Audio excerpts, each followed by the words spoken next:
Oi pessoal, tudo bem com vocês? Aí ó, mais uma semana passou e nós vamos para mais uma aulinha nossa de bioética, tá bom? Hoje nós vamos falar sobre os direitos e deveres dos pacientes.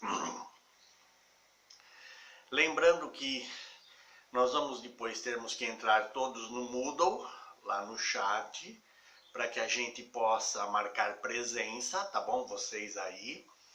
Aí hoje eu vou mandar um texto, mando essa aula também no PowerPoint para vocês.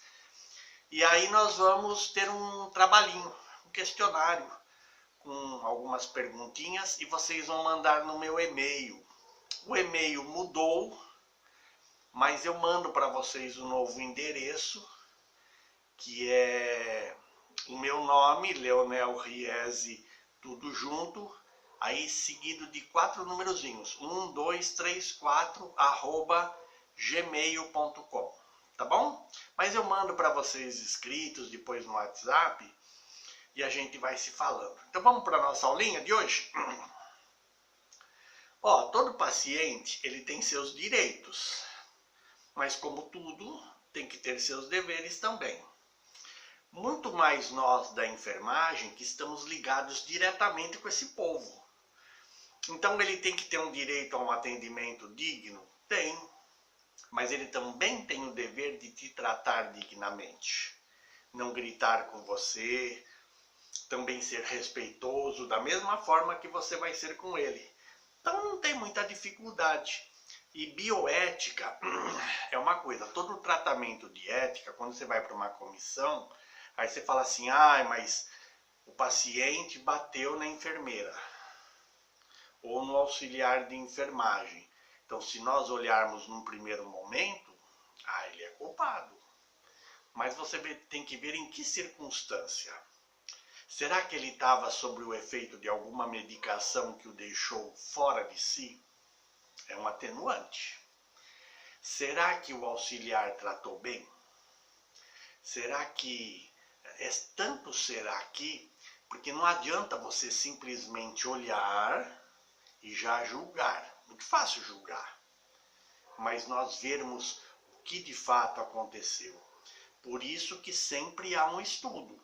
E a gente nunca pode se posicionar em nada antes de sabermos o que de fato acontece na vida. Não é?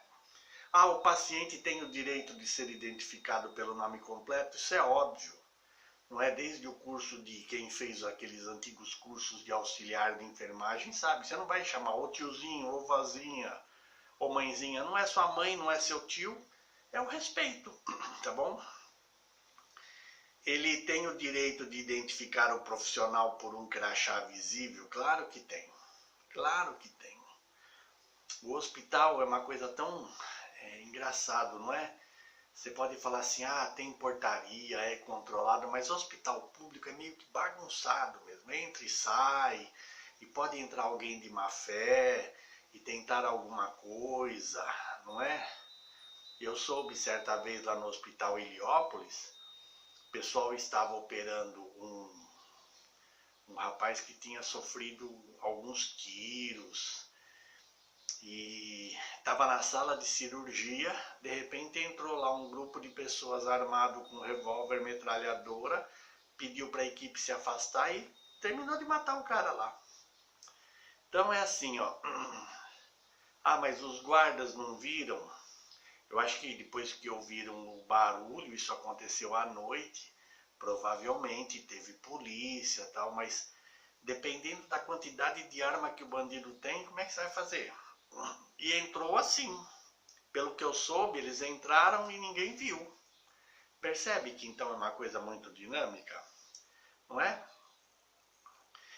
Ele tem sim o direito a informações claras, ele tem o direito de receber toda a informação sobre os medicamentos. Daí nós temos uma formação de farmacologia, e mesmo que não tenha sido grande coisa na universidade, porque não dá tempo em um semestre, e a gente fala um semestre, 6 meses, mas um semestre é um dia por semana lá, algumas aulas de farmacologia, e a gente aprende farmacodinâmica e farmacocinética, não é?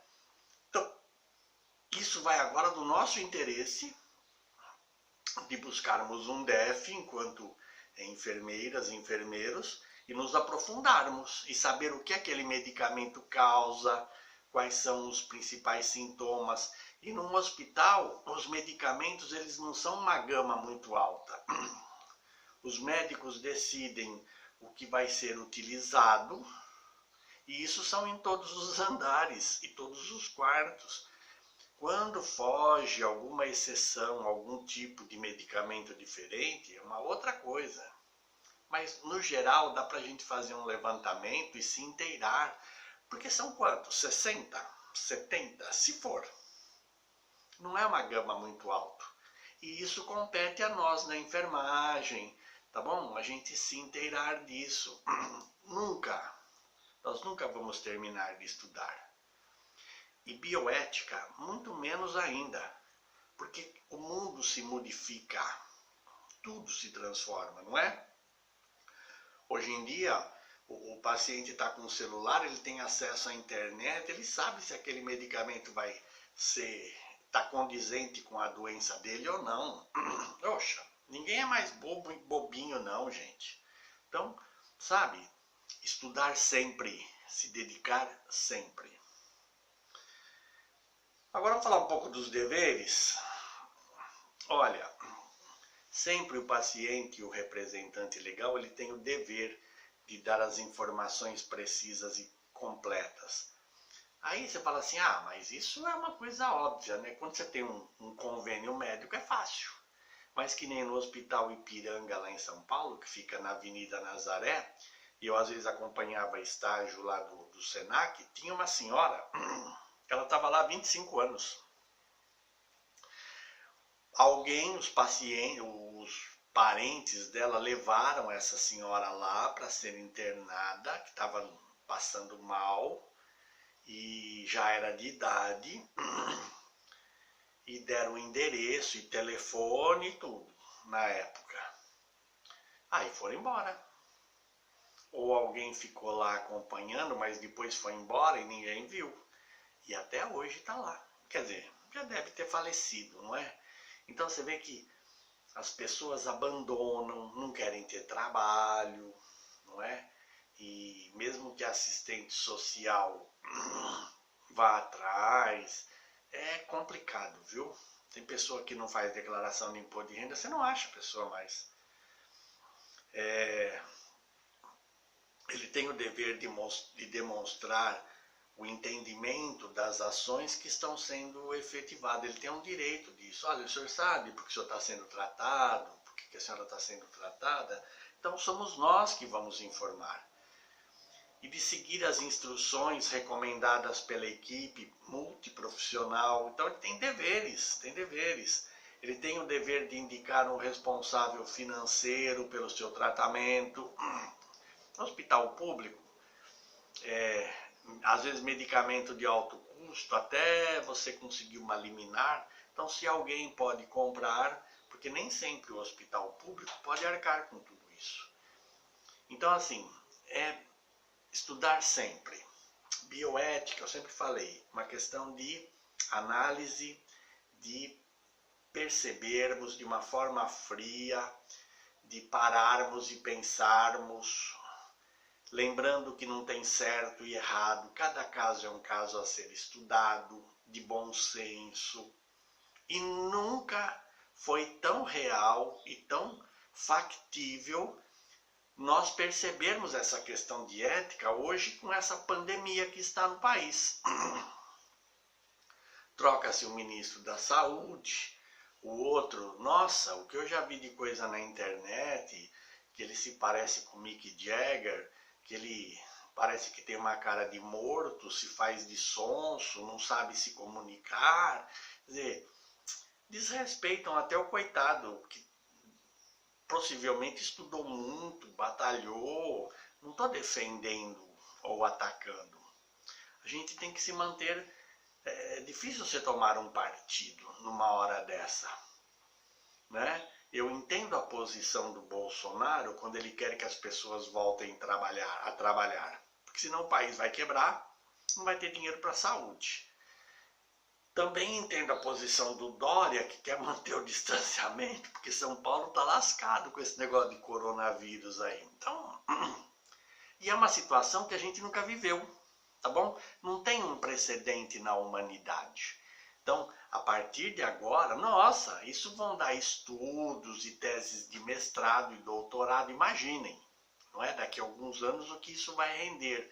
Então, se o ano que vem tivermos de novo um negócio desse, já vai ter uma vacina, já vai ter algum tratamento, já vamos estar melhores, já vai saber, olha, isso daqui dá para fazer, isso não.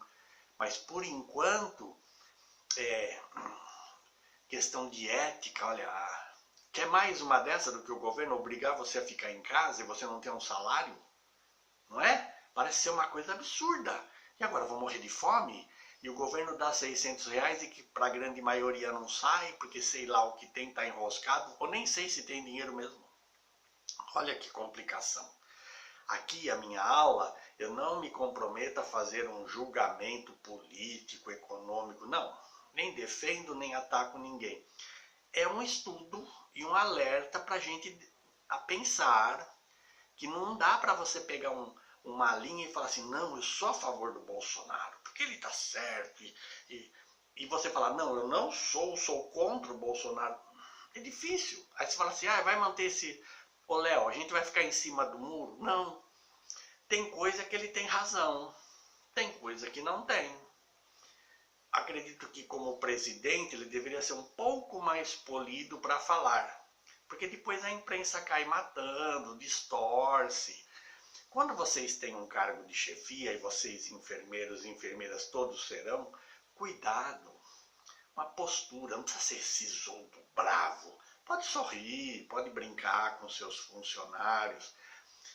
Mas o que você fala pode ter uma outra conotação. E depois que você falou, não tem jeito. Eu aprendi certa vez de um senhor que ele dizia assim, de palavras, depois que você fala, é como se você pegasse um travesseiro de penas, abrisse ele em cima de um prédio, com uma ventania, e batesse, soltasse todas aquelas penas. Aí depois fala assim, tenta pegar tudo para montar de novo o travesseiro. Nunca mais. Aquilo vão a quilômetros, centenas de quilômetros, que dá uma para um lado, você não acha nunca mais. Se tinha 10.000 penas ali dentro, o máximo que você vai conseguir são as 1.000, o resto se perdeu. Palavras são assim, você falou uma vez, minha filha, já era. Então cuidado. Mas prazer estar aqui. Eu vou postar essa aula, vocês assistam. Vocês sabem que podem sempre contar comigo. E eu mando os exercícios. E aí a gente se vê logo mais na nossa aulinha, tá bom? Um abraço, até semana que vem. Tchau!